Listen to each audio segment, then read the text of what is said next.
The Concorde's deliberations lasted for 3 standard cycles. And during that time, Ambassador Kyong Myra received visits from representatives of nearly every species in the assembly. Some came with questions, wanting to understand human psychology in more detail. Others came with concerns, worried about what humanity's entry into galactic civilization would mean for established power structures.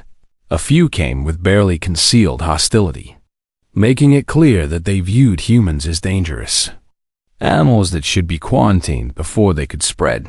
But several came with something unexpected. They came with hope. Representative Valvani of the Silthrani arrived on the second day, accompanied by taxonomist Vrelkith, who had been part of the original survey team. "I have spent my career studying predator-prey dynamics across the galaxy," Valvani said, "and I have never encountered anything like your species. Is that a problem?" Myra asked. "I do not know yet," Valvani admitted, "but I believe it might be an opportunity." She explained that the Concorde had always operated on the assumption that intelligent species developed as prey animals, learning cooperation and communication as survival mechanisms against predators. This assumption had shaped everything about Concorde society, from diplomatic protocols to military doctrine to fundamental structure of interspecies relations. "We have always viewed the galaxy as a dangerous place that must be navigated carefully," Valvani said.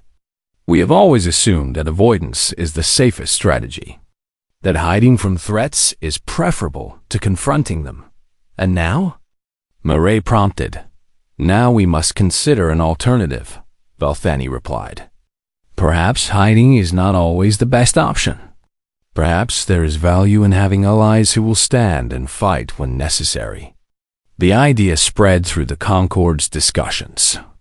Like ripples in a pond, species that had spent millennia avoiding conflict began considering what it might mean to have partners who could protect them. Species that had been victimized by aggressive neighbors wondered whether human deterrence might provide safety they had never been able to achieve on their own, and species that had themselves been aggressors began calculating whether their expansion plans were worth the risk of drawing human attention. When the assembly reconvened, the presiding authority announced that a consensus had been reached. Ambassador Kyong, it said, "The Concorde of Species has created a new designation for humanity, one that has never been assigned to any previous member species." Myra stood at the podium, acutely aware that this moment would define human galactic relations for generations to come. "Humanity is hereby recognized as an apex adapter species," the presiding authority continued. "This designation acknowledges that humans possess unique capabilities among known intelligent life, specifically the capacity for sustained offensive action, the psychological profile for long-term strategic planning, and the social structures necessary for coordinated species-level responses to threats." The chamber was silent, waiting. "This designation carries both recognition and responsibility," the presiding authority said. "The Concorde acknowledges that humanity can be a formidable ally to those who earn human friendship. The Concorde also acknowledges that humanity can be a terrifying enemy to those who threaten human interests." It turned to face Myra directly. "Ambassador Kyong, does humanity accept this designation and the expectations it carries?" Myra took a moment to consider her response. "We accept," she said finally. "Humanity has always been protectors of those we love and eliminators of those who threaten us. We see no reason to change that now simply because the scale has increased." The presiding authority nodded, or made a gesture that Myra interpreted as nodding. "Then let it be recorded that humanity has joined the Concorde of Species as an apex adapter, with all the rights and responsibilities that designation implies." The formal proceedings concluded, but the informal consequences were already spreading throughout Concorde space military powers that had been planning expansion into human-adjacent territories quietly reassessed their strategies. Species that had been preyed upon by aggressive neighbors began reaching out to human diplomatic channels. Trade delegations that had previously shown no interest in humanity suddenly discovered urgent reasons to establish commercial relationships. Within weeks, the galactic map had begun shifting in ways that even the most optimistic human projections had not anticipated. Ambassador Myray returned to Earth for a ceremonial reception marking humanity's formal integration into the Concord. The event was held in Seoul, in a grand hall decorated with symbols of human achievement and flanked by honor guards representing every nation taxonomist. Vrelkith attended as a representative of the survey team, and he found himself standing beside Dr. Uniseo as they watched humans celebrating their new status. "I still do not fully understand your species," Vrelkith admitted. Dr. Seo smiled at him, and this time he did not flinch at the display of teeth. "Neither do we sometimes," she replied. "But we keep trying to be better than we were." A journalist from one of the Concord's major news services approached Ambassador Myray as the celebration continued around them. "Ambassador," the journalist said, "do you have any message for the galaxy regarding humanity's new designation?" Myray considered the question carefully. She thought about her ancestors huddling around fires while predators circled in the darkness. She thought about the generations who had dedicated their lives to making the world safer for their descendants. She thought about the wolves who had become dogs and the horses who had become partners and the cats who had become family despite being objectively useless. And she thought about the saber-tooth cats and cave bears and all the other predators who had made the mistake of threatening human children. "Tell them this," she said finally. "Humanity remembers its history. We remember being hunted and afraid. We remember losing children to creatures that saw us as nothing more than food. And we remember what we did in response." She paused, looking directly at the journalist's recording device. "But we also remember something else," she continued. "We remember the first wolf that came to our fires not to attack but to share warmth. We remember the first horse that let a human ride on its back. We remember every moment when a former competitor became a friend." Her expression softened. "Humanity is dangerous," she acknowledged. "We have proven that beyond any doubt. But we are also capable of tremendous loyalty and love. We protect those who become family to us just as fiercely as we destroy those who threaten us." She smiled, showing her teeth in a gesture that no longer seemed threatening to the aliens who had learned to understand it.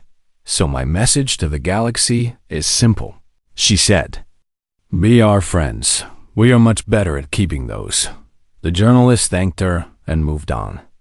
And Myray turned back to the celebration. Dr. and Vrelkith were still talking nearby, and she overheard the Silthrani scientist asking another question.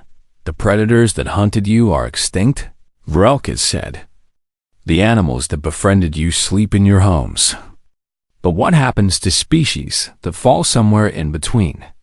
Dr. considered the question. "We give them a chance to decide which category they want to be in," she replied. "That is more than our predators ever gave us."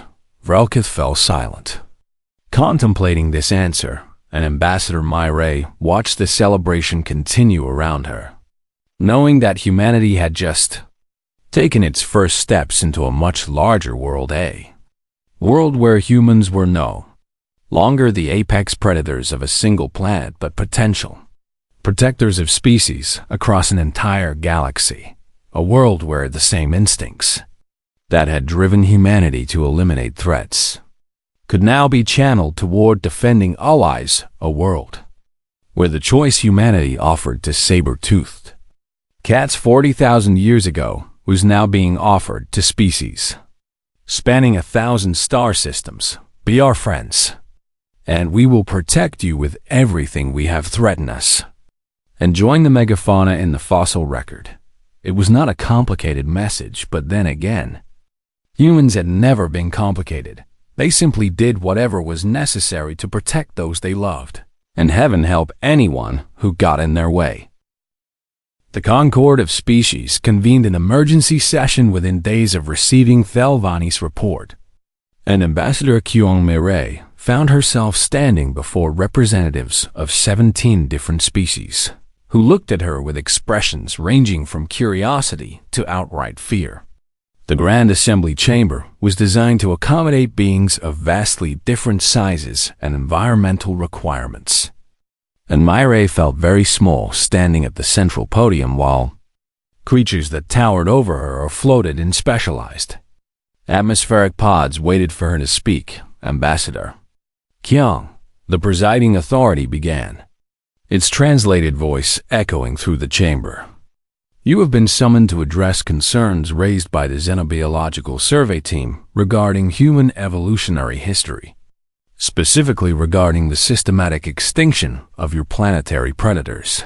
I am prepared to answer any questions the Concord may have, Mireille replied, keeping her voice steady despite the weight of attention focused upon her. A representative of the Keth hegemony, a massive creature resembling an armored beetle the size of a small vehicle, spoke first. The survey report indicates that humans deliberately exterminated multiple species of apex predators over a period of approximately 40,000 years. Is this accurate? It is, Mireille confirmed. Murmurs rippled through the chamber, translated into dozens of languages and rendered as various sounds and signals depending on each species' method of communication. The report further indicates that humans possess biological adaptations, specifically evolved for prolonged pursuit, hunting, and coordinated violence. The Keth representative continued, and that your species maintains cultural traditions, glorifying the killing of dangerous creatures. Mireille considered her response carefully. Both statements are accurate but incomplete, she said. Humans evolved under conditions that required us to become effective hunters. And yes, we eliminated species that posed existential threats to our survival. But we did not do so from cruelty. We did so because we had no other choice. You had the choice to avoid predator territories, a floating entity from the Veth communion observed.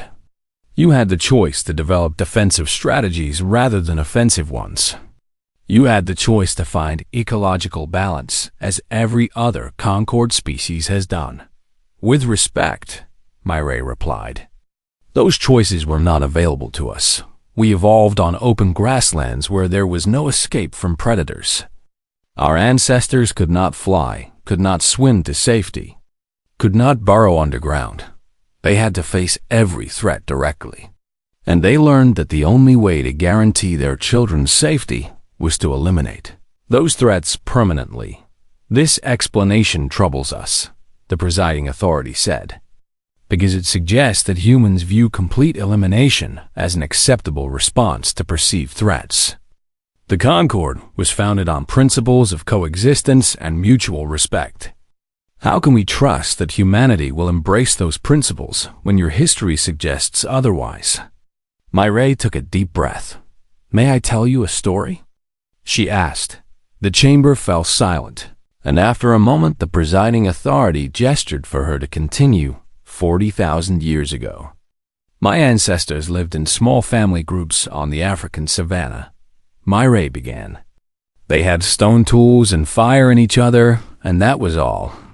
Every night they huddled together while predators circled their camps, waiting for someone to fall asleep on watch. Every day they buried children who had been taken by lions or hyenas or crocodiles. She paused, letting the weight of those words settle over the assembly. They could have accepted that as the natural order. She continued. They could have told themselves that predators killing children was simply how the world worked. But they did not. They looked at those predators and they made a choice. They chose that their children would not live in fear. And they spent the next 40,000 years making certain of it by exterminating entire species. The Keth representative observed. Yes, Mireille acknowledged. But consider what that means. My ancestors committed to a project that would span hundreds of generations. They knew they would not live to see its completion. They knew their children would not live to see its completion. But they began it anyway because they believed that someday their descendants would live in a world without predators. She looked around the chamber at the assembled species. That is what humans do, she said. When we decide something is important, we do not stop, we do not give up, we do not accept failure as permanent. We keep trying for as long as it takes, across as many generations as necessary, until we succeed. This does not reassure us, the Veth Communion representative replied. This suggests that humans are capable of sustained aggression across geological timescales. We are, Mireille confirmed. But aggression is not our only capability. She pulled up a holographic display showing images from human history, while we were eliminating our predators. We were also domesticating other species. Wolves that had once competed with us for prey became our partners in hunting, and eventually our family companions. Horses that could have been nothing more than meat became the foundation of our transportation and our civilization. We even invited cats into our homes despite them contributing almost nothing useful, simply because we enjoyed having them around. The images shifted to show humans with various animals. Playing with dogs, riding horses, caring for injured wildlife. We do not only know how to destroy, Mireille said. We know how to build relationships. We know how to turn former enemies into allies. We know how to create bonds that span species barriers. But you destroyed your predators, the Keth representative insisted. What determines which species you destroy and which you adopt? Mireille smiled, and she knew it was not a comforting expression. Their behavior toward us, she said simply. Species that threatened our families were eliminated. Species that proved useful or compatible were adopted. Species that left us alone were left alone in return. The chamber was silent for a long moment. You are suggesting, the presiding authority said slowly, that humanity's treatment of other species is determined entirely by how those species interact with humans. I am not suggesting it, Mireille replied. I am stating it as fact. Look at our history. The predators that hunted us are gone. The animals that became our partners sleep in our homes and eat from our tables. This is not coincidence. This is choice. And what choice do you offer the Concord? A new voice asked Mireille, turned to see a representative she did not recognize. A slender being with iridescent scales and multifaceted eyes that reflected the chamber's lights in rainbow patterns. I offer the same choice my ancestors offered every species they encountered, Mireille said. Be our friends, and we will protect you as fiercely as we protect our own children. Threaten us, and we will respond the same way we responded to saber-toothed cats and cave bears and every other creature that made the mistake of seeing humans as prey. That sounds like a threat, the iridescent being observed. It is a statement of fact. Mireille corrected. Humans do not change our fundamental nature based on circumstances. We protect those we love, and we eliminate threats to our families. The only question the Concord needs to answer is which category you want to be in. The chamber erupted into discussion. Dozens of voices overlapping as representatives debated the implications. Of her words, Mireille waited patiently. She knew that some species would see humanity as a threat to be contained. She also knew that attempting to contain humanity would not end well for anyone involved, but she hoped that wiser voices would prevail. She hoped that the Concord would see what her ancestors had learned long ago, that the same fierce determination that made humans dangerous enemies also made them invaluable allies. The presiding authority called for order. And slowly the chamber fell silent. Ambassador Kyong, it said. The Concord will deliberate on these matters. You may return to your quarters while we consider our response. Mireille bowed respectfully. I hope you choose wisely, she said. For all our sakes. And as she walked out of the chamber, she felt the weight of 17 species watching her go, each of them trying to decide whether humanity was the best friend they had ever made or the worst enemy they would ever face. The request for additional archaeological access was approved within hours, and Vrelkith suspected that someone in the Concord hierarchy was monitoring their survey with growing concern. He was right. Survey Administrator Thelvani appeared in holographic form as they entered the anthropological archives, a normally serene expression troubled by what she had been reading in their preliminary reports. I have been reviewing the extinction data, she said without preamble, and I have some concerns. We share those concerns, Morindax replied, but we need more information before drawing conclusions. Dr. Asio led them through corridors lined with artifacts from human history, weapons and tools and artwork spanning hundreds of thousands of years. And Vrelkith found himself studying each item with new understanding. A stone-hand axe was not just a primitive tool, it was evidence of problem-solving applied to killing.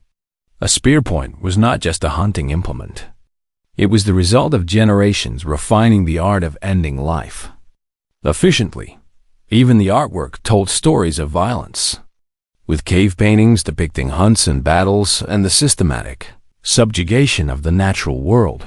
I want to understand something, Thelvani said, her holographic form flickering as she processed data. In Concord species histories, intelligent life develops in equilibrium with its environment.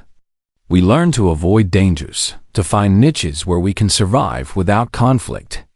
Why did humans choose a different path? The JCO paused before a display showing the reconstruction of an early human shelter. Because avoidance was not possible for us, she said. We evolved on open savannas where there was nowhere to hide. We were slower than most predators, weaker than many prey animals. We lacked natural weapons like claws or fangs. The only advantages we had were our minds and our ability to cooperate. So you used those advantages to eliminate threats rather than avoid them, Morindax summarized. What choice did we have? Dr. Aseo asked, and there was something almost defensive in her tone. A mother watching her child playing in tall grass knows that a lion might be hiding there.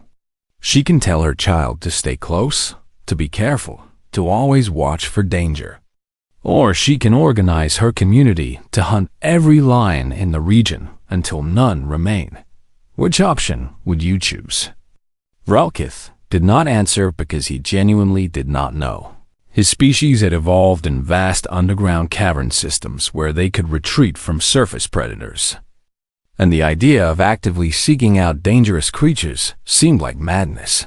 But humans had not had that option. They had lived under open skies with nowhere to run and nowhere to hide.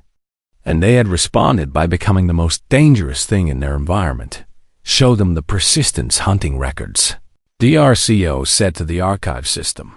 The display shifted to show anatomical comparisons between humans and various prey animals. And Vrelkith studied the data with growing fascination. Humans are not particularly fast, Dr. Esio explained. Many prey animals can outrun us in short sprints, but humans evolved something unique. We can run for extended periods without overheating.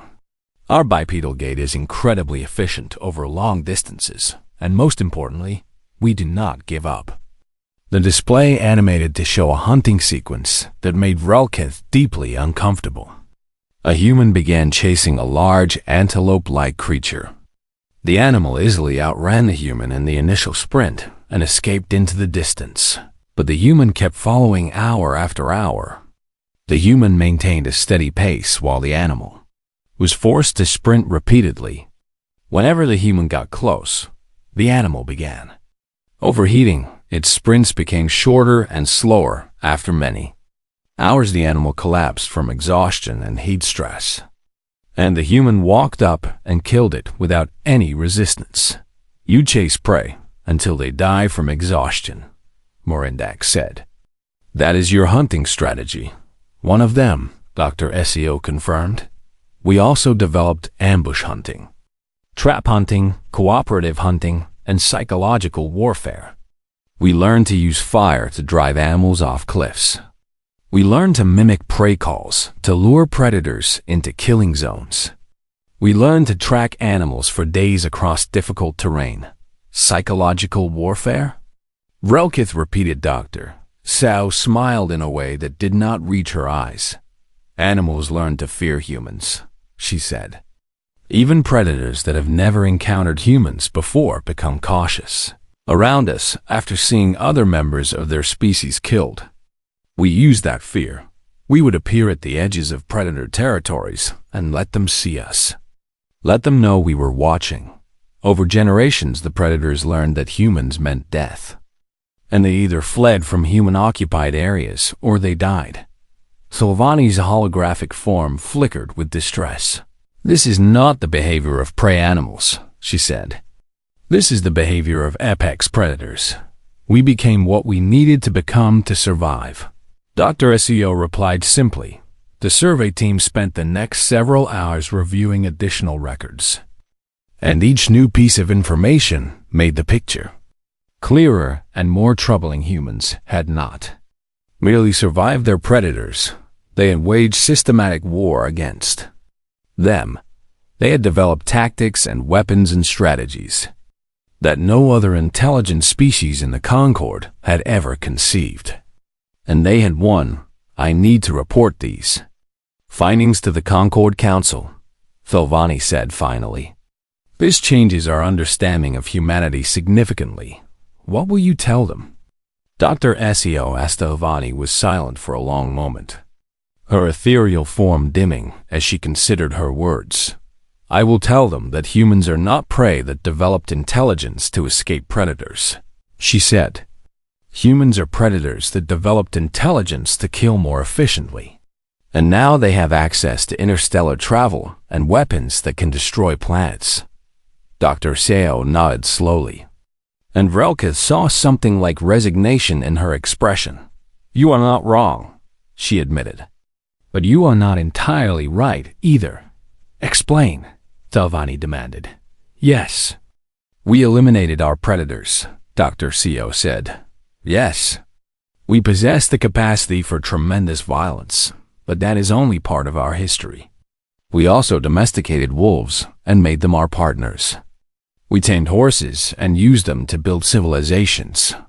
We even brought cats into our homes despite them being largely useless, simply because we enjoyed their company. She gestured around the archive, pointing to artifacts that Vralkith had overlooked. In his focus on weapons, there were dog collars thousands of years old.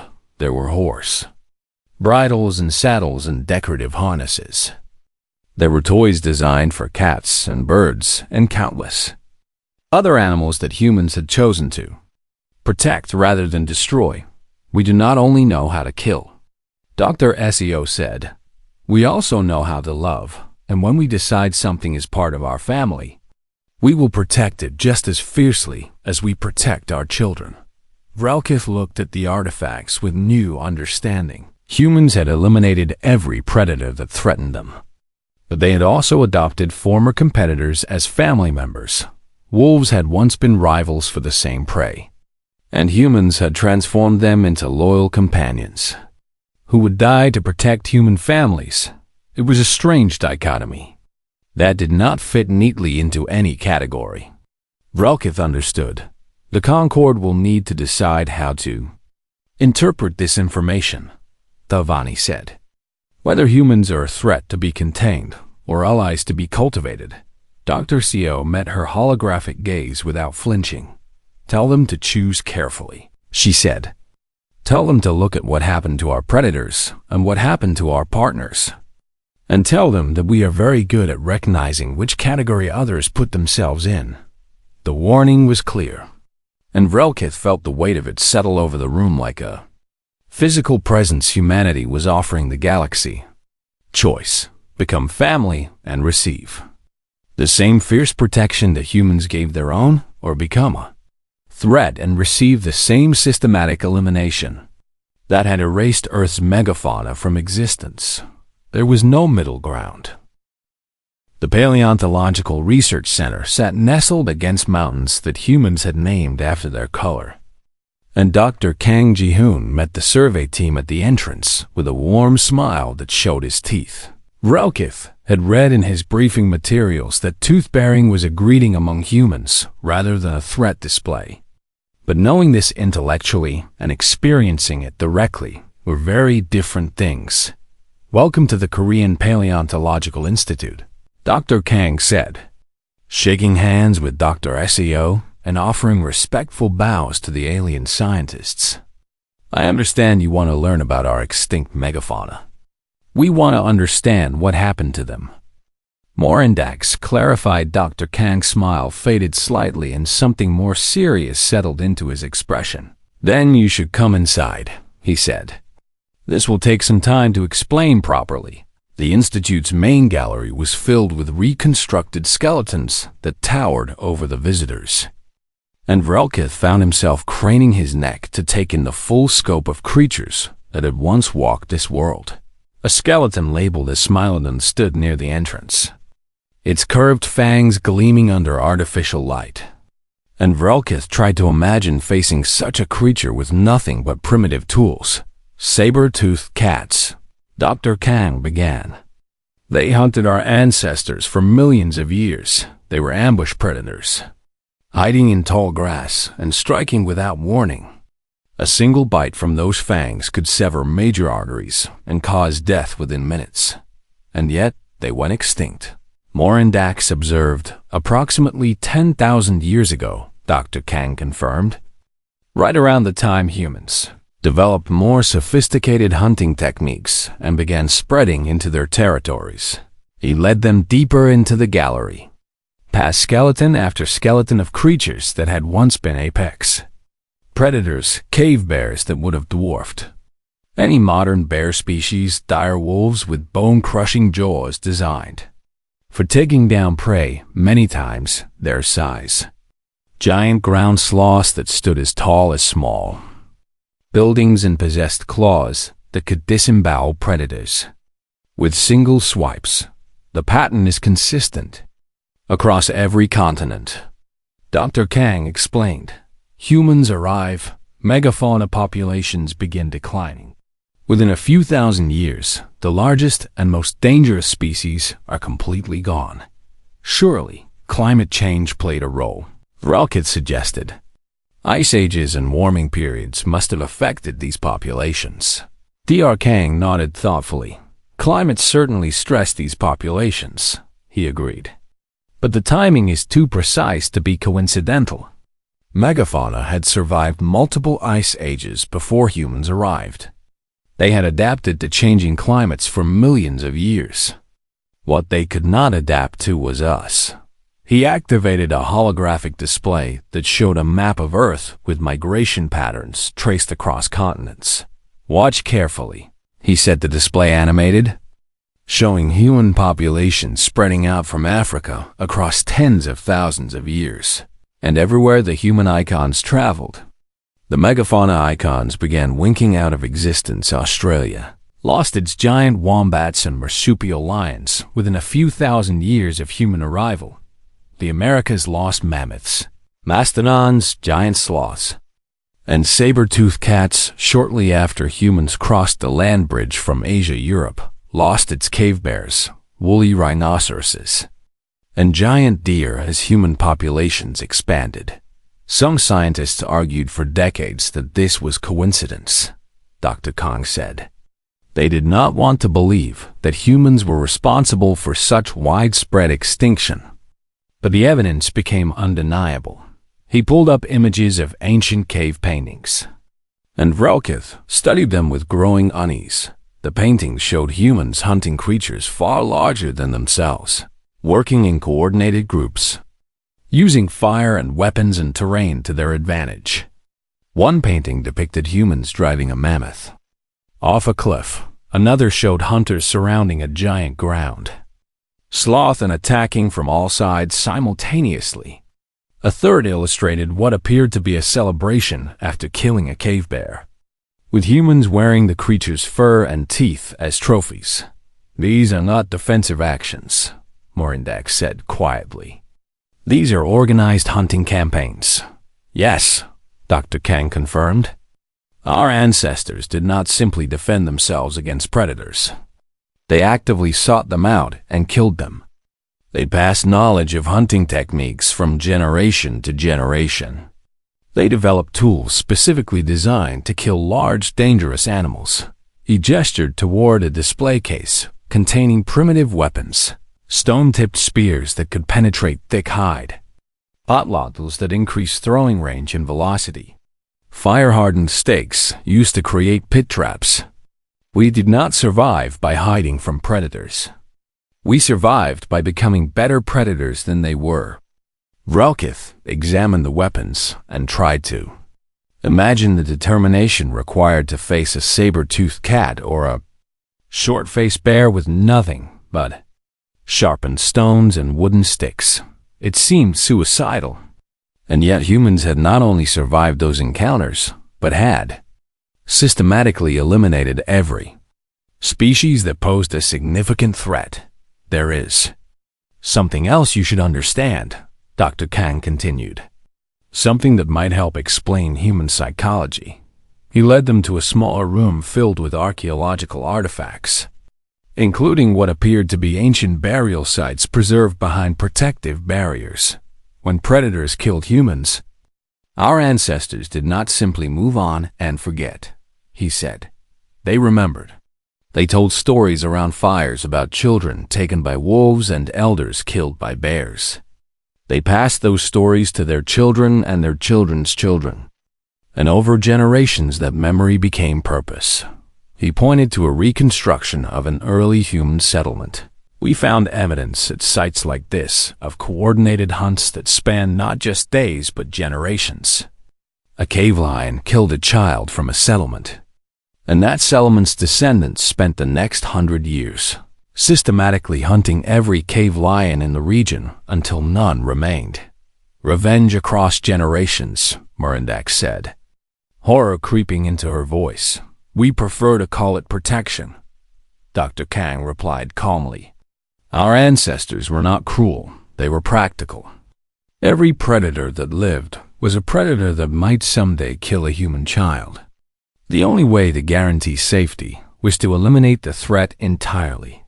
Relkith thought about his own species' history, how the Silthrani had evolved by avoiding predators, by building hidden communities in places where dangerous creatures could not follow. They had never considered simply killing all the predators. The idea had never even occurred to them. "Is this why humans are so protective of their young?" he asked. "Why you invest so much energy in offspring that will not mature for nearly 2 decades? Dr. Kang smiled sadly. "We lost so many children to predators over millions of years," he said. "Every child that survived to adulthood was precious beyond measure. So yes, we protect our young with everything we have. We always have, and when something threatens our children, we do not negotiate. We do not retreat. We do not forgive." He gestured at the empty space where megafauna skeletons stood. Those creatures learned that lesson, and now they exist only as bones in museums and stories in our genetic memory. Morindax and Relkith exchanged glances, and the same thought passed between them without words. Humans had not been shaped by predators the way other species had. They had been shaped by war against predators, and they had won that war so completely that they had erased their enemies from existence. The survey team left the Paleontological Institute in silence, each of them contemplating what they had learned. Dr. Seo walked beside them with an expression that might have been sympathy or might have been warning. "You understand now," she said quietly, "why some species in the Concord are nervous about human membership." Relkith understood perfectly. Humans were not just another intelligent species seeking to join galactic civilization. They were apex predators who had already proven their willingness to exterminate threats, and now they were looking up at the stars with the same eyes that had once looked at saber-toothed cats and decided those creatures needed to die. The shuttle descended through thick white clouds and taxonomist. Relkith pressed all four of his hands against the viewing port like a child seeing space for the first time. Earth spread beneath them in brilliant blues and greens. A world so full of water that it seemed impossible anything could survive on its surface at all. This planet should have killed them, Relkith said quietly to himself beside him. Evolutionary specialist Morindax clicked her mandibles in what passed for agreement among the Keth collective. 70% surface water, she noted. Extreme axial tilt causing dramatic seasonal changes, active tectonic plates. A magnetosphere barely strong enough to deflect solar radiation. And yet humans not only survived here, but became the dominant species, their guide. A human woman named Dr. Yuna Co. from Earth's integration office turned in her seat to face them with an expression they had learned to recognize as polite amusement. "We call it home," she said simply. "It is not so bad once you get used to the earthquakes and hurricanes and the occasional supervolcano."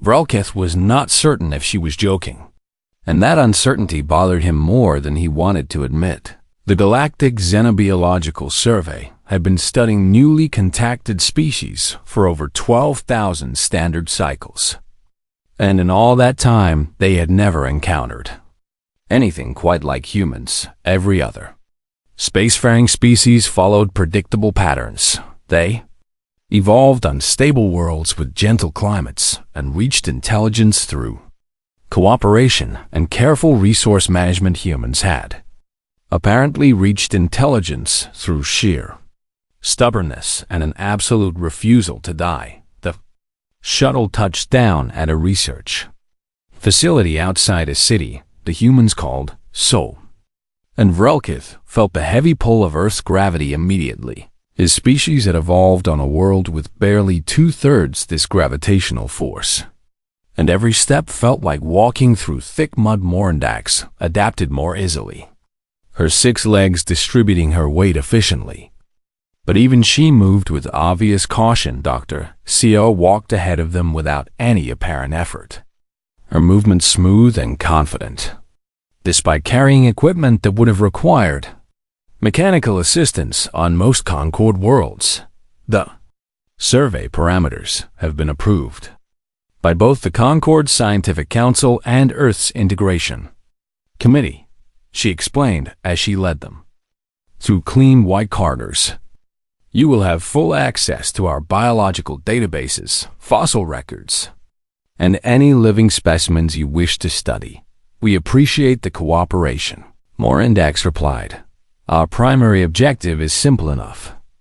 We wish to catalog Earth's apex predators to better understand the evolutionary pressures that shaped human development.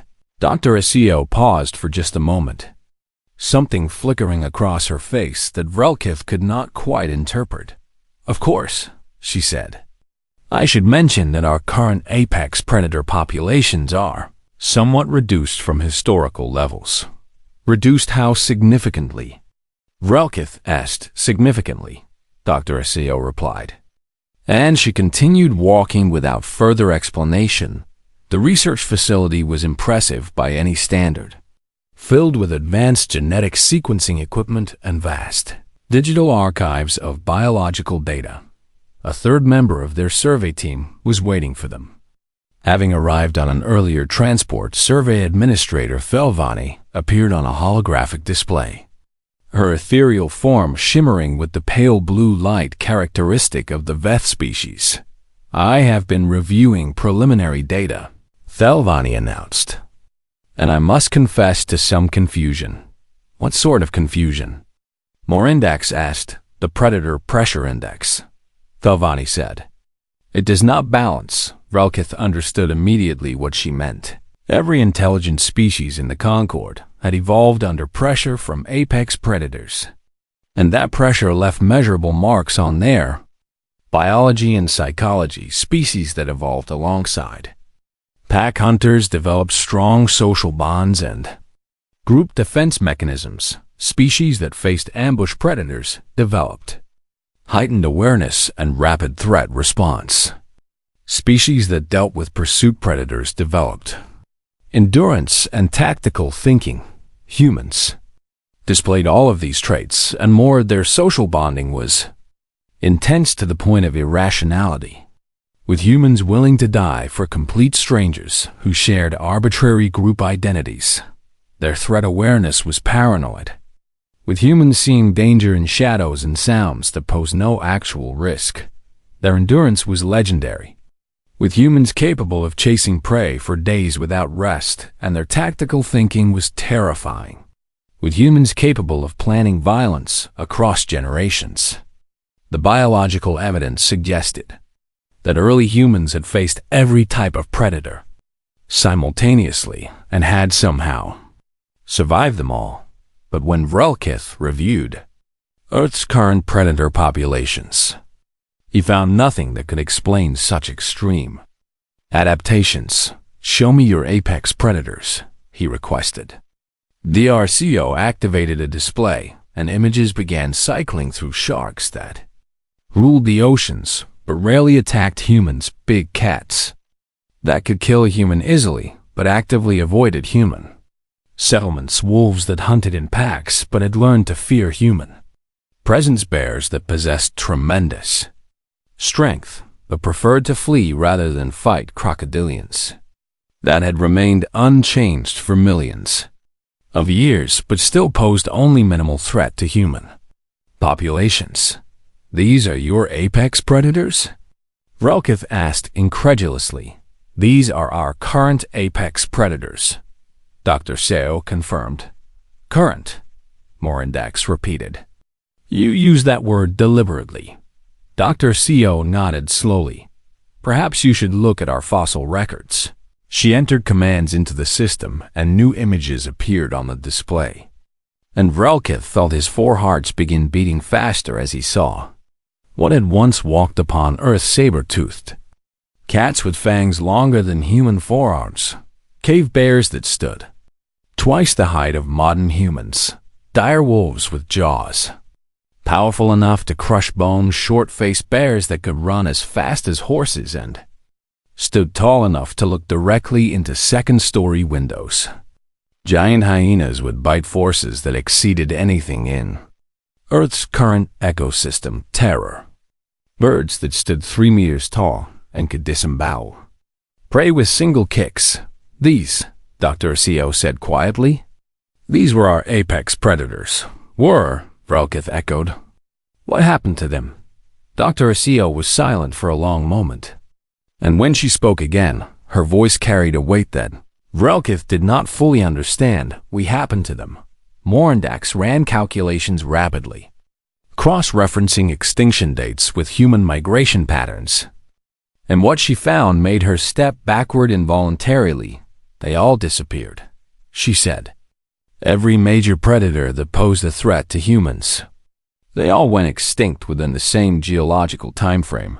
"Yes," Diarcio confirmed, "and that time frame corresponds exactly with human expansion across continents." "Yes." Vrelkith stared at the images of creatures that had once been the most fearsome predators on Earth, creatures that had hunted human ancestors for millions of years, creatures that should have kept humanity small and afraid and manageable. They were all gone, every single one of them. "You did not survive your predators," Vrelkith said slowly, understanding dawning with cold clarity. "You eliminated them." Dr. Aseo met his gaze without flinching, and in her eyes he saw something that made him profoundly uncomfortable. "They hunted our children," she said simply. "So we made certain they would never hunt anyone's children ever again." Vrelkith looked at the fossil records, at the long list of extinct megafauna, at the empty spaces where Earth's most dangerous creatures had once roamed. He had come to Earth expecting to catalog the predators that had shaped humanity. Instead, he had discovered that humans were not prey at all. They were something far more dangerous. They were the predators that had eaten all the other predators, and now they had joined the galactic community. Vrelkith suddenly felt very small under the weight of Earth's heavy gravity, surrounded by beings whose ancestors had looked at the most terrifying creatures their world had ever produced and decided those creatures needed to die.